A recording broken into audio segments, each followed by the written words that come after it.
It was an October morning when Marta noticed a boy sitting on a bench with a lost look, immersed in who knows what dark thoughts. He was about to throw a can of soda on the ground, almost as if that act was a silent rebellion against the world. Before continuing, subscribe to our channel and activate the bell. Marta felt a jolt. That gesture, apparently insignificant, reminded her of something deeply familiar. She felt a strange connection with the boy, as if his sadness hid a story that deserved to be discovered, told. In that moment, she decided she would know more about him. Marta had lived in that neighborhood for years. She knew every corner of those streets that had seen her grow up. Since she was young, she worked as a sales assistant in a small clothing store located on the corner of the main street. That job had become her daily routine. Every day was a challenge against monotony. Her work was made of mechanical gestures and brief exchanges of words with customers, a life very different from the one she had imagined as a girl. Back then, she dreamed of adventures, travels, an existence full of stimuli. She had hoped to become a photographer, to immortalize the world with her shots, to travel through unknown cities and tell stories with light and shadows. But reality had taken an unexpected turn. She had been born and raised in a humble family and had had to put her dreams aside to work and contribute to the family budget. She was just 19 when her father died in a car accident. That event marked a turning point in her life. Her mother, already worn out by fatigue and difficulties, became seriously ill, and Marta was forced to take care of her younger brothers, sacrificing her future. Dreams of freedom and a different life vanished under the weight of daily responsibilities, bills to pay, long hours at the store, and the incessant routine had suffocated any hope of change. The days passed all the same, in an endless cycle of duties and regrets. But despite everything, Marta had never completely given up on her dreams. Every now and then, when she had a moment to herself, she took out her old camera.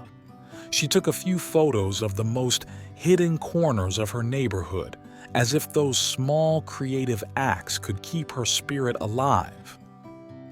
One afternoon, returning home after a long and tiring shift, she saw that boy again. He was staring at the sidewalk, a blank and lost expression, as if the world around him did not exist. Marta looked at him more closely and noticed that his clothes were worn out. The boy was called Tommaso, and he was just 13 years old. Despite his young age, his eyes conveyed a deep sadness, as if he carried the weight of too many difficulties on his shoulders. Marta felt the need to do something for him, to offer him a little help. She decided to approach him and offer him a hot chocolate. Tommaso accepted with a shy smile, and while he drank, Marta watched him trying to understand what was hidden behind his apparent loneliness. She soon discovered that he had not gone to school for months and lived with a distant and cold uncle. His uncle, who had taken him in after his parents' death, did not care about him. Tommaso spent his days wandering around the streets of the neighborhood without a precise destination. Sometimes he committed small acts of rebellion, like that day on the bench, almost as if he wanted to draw attention to himself. One day, during one of their conversations, Tommaso revealed to Marta that he loved drawing, but he had stopped a long time ago, since no one had ever encouraged him to continue. Those words deeply touched Marta, who decided to help him rediscover his passion. "If you go back to school," she told him one day as they walked together along the tree-lined avenue, "I'll give you 10 euros every week. It's not much, but it's a start." Tommaso looked at her in amazement, incredulous that someone would offer him something without wanting anything in return. Marta smiled at him. She didn't have much, but what little she had she was willing to share with him. From that moment on, Tommaso began to stop by the store every day, and Marta gave him a few euros along with a snack. At first, the boy attended school only for the money. But over time, something changed. Tommaso began to find a real interest in studying, especially in art. He drew during class, creating little masterpieces that he showed Marta with pride. Every time he brought her a drawing, Marta felt a deep joy.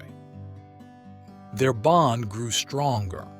Marta saw in him a younger version of herself, with dreams hidden under many layers of difficulty. She felt that by helping him, she was also trying to lift up that part of herself that she had had to sacrifice for too long. At the end of the school year, Tommaso passed all his exams with excellent grades. He was accepted into a very prestigious art school, a goal that seemed unthinkable just a few months earlier. Marta watched him grow, become more confident, and find his place in the world. The years passed. Tommaso graduated and enrolled in university. He studied graphics and design, and his talent took him further and further. Marta continued her life, now resigned to the idea that her destiny was tied to that small clothing store. But one day, while she was arranging the shelves, a well-dressed young man entered the shop with a radiant smile. Marta recognized him immediately. It was Tommaso. "I came back to thank you," he said, approaching. "I wouldn't be here without you." He told her how his life had changed. Tommaso had found a job in a prestigious design studio. He was planning his first solo exhibition and told her about his successes. Marta was moved. Tears were running down her face. It wasn't just a thank you. It was proof that all her efforts had made sense. A few days later, Tommaso returned to the store. This time he had a proposal with him, a job offer. "I would like you to come work with me," he told her. "I'm looking for someone I can trust, someone who has always supported me." Marta was speechless, incredulous. After years of sacrifices and renunciations, life was offering her a second chance. She accepted the offer, and with that new job, a new phase of her life began. Every morning, entering her new office, Marta felt reborn, as if she was finally living the life she had always dreamed of. Her home, a small but cozy dwelling that Tommaso had helped her find, became her refuge, a place of peace and serenity. Sometimes, a simple act of kindness is enough to change not only someone else's life, but your own. So, while the days were passing differently than in the past, Marta felt that, finally, her dreams of a life full of meaning and color were taking shape. And it all started with a simple hot chocolate and the will to lend a hand to those in need. Did you like this story? Leave a comment below. Thanks for watching the video till the end, and see you next story.